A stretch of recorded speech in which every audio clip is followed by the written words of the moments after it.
మామిడికాయ పప్పు చూస్తుంటేనే నోట్లో నీళ్లూరుతున్నాయి కదా. ఒక్కసారి ఈ పప్పు రుచి చూశారంటే అస్సలు వదిలిపెట్టరు. అంత రుచికరంగా ఉంటుంది. పుల్లగా, కమ్మగా, మళ్ళీ మళ్ళీ తినాలనిపించేలా ఉండే ఈ మామిడికాయ పప్పును చాలా ఈజీగా ఎలా చేయాలో ఈ వీడియోలో చూసేద్దాం. అంతకంటే ముందుగా ఫస్ట్ టైం మన ఛానల్ను చూస్తున్న వారు వెంటనే సబ్స్క్రైబ్ చేసుకోగలరు.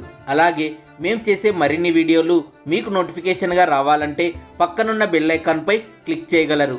ముందుగా ఒక కప్పు కందిపప్పును గిన్నెలోకి తీసుకొని ఇందులోకి నీళ్లు పోసి 2-3 సార్లు శుభ్రంగా కడగాలి. తర్వాత మళ్ళీ నీళ్లు పోసి అరగంట లేదా గంట సేపు కందిపప్పును నానబెట్టుకోవాలి. మామిడికాయ పప్పును చేసుకోవడానికి ఒక పచ్చి మామిడికాయను తీసుకోవాలి. మామిడికాయను శుభ్రంగా కడిగి ఇలా చెక్కు తీసుకోవాలి. మేము ఇక్కడ పూర్తిగా చెక్కు తీయలేదు, ఎందుకంటే ఈ విధంగా చెక్కు తీసుకుంటే పప్పు టేస్ట్ బాగుంటుందని ఇలా తీసుకున్నాం. మీకు వద్దనుకుంటే చెక్కు పూర్తిగా తీసుకొని ఇలా చిన్న చిన్న ముక్కలుగా కట్ చేసుకొని వీటిని పక్కన పెట్టుకోవాలి.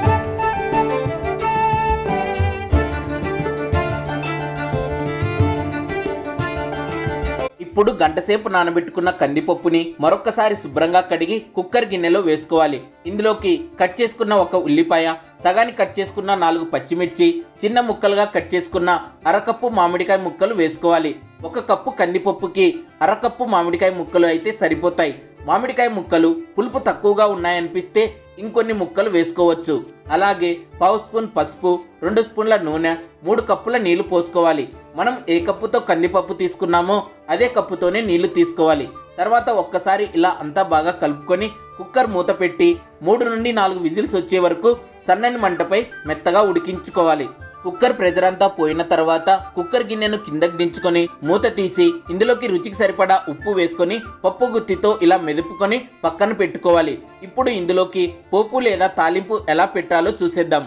స్టవ్ పై గిన్నె లేదా కడాయి పెట్టి ఇందులో 2 టేబుల్ స్పూన్ల నూనె వేసి నూనె కాస్త వేడైన తర్వాత ఒక అర టీ స్పూన్ మెంతులు వేసి వేయించుకోవాలి. ఇవి కాస్త వేగాక ఇందులోకి 1/2 స్పూన్ ఆవాలు, 1/2 స్పూన్ జీలకర్ర, 1/2 స్పూన్ మినపప్పు వేసి వేయించుకోవాలి. తర్వాత ఇందులో 7-8 వెల్లుల్లి రెబ్బలు వేసి కలుపుకోవాలి. తర్వాత కట్ చేసుకున్న ఉల్లిపాయ ముక్కలను వేసి ఇవి ఇలా కలర్ మారేంత వరకు సన్నని మంటపై వేయించుకోవాలి.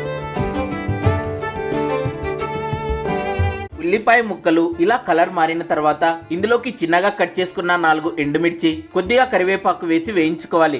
మీరు ఎక్కువ స్పైసీగా తినాలనుకుంటే కొంచెం కారం పొడి వేసుకోవచ్చు. తర్వాత ఇందులోకి అర టీ స్పూన్ ఇంగువ వేసి కలుపుకోవాలి.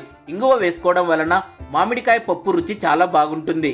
తర్వాత మనం మెదిపి పక్కన పెట్టుకున్న పప్పును ఇందులోకి వేసుకోవాలి. కావాలంటే ఇందులో కొన్ని నీళ్లు పోసుకోవచ్చు.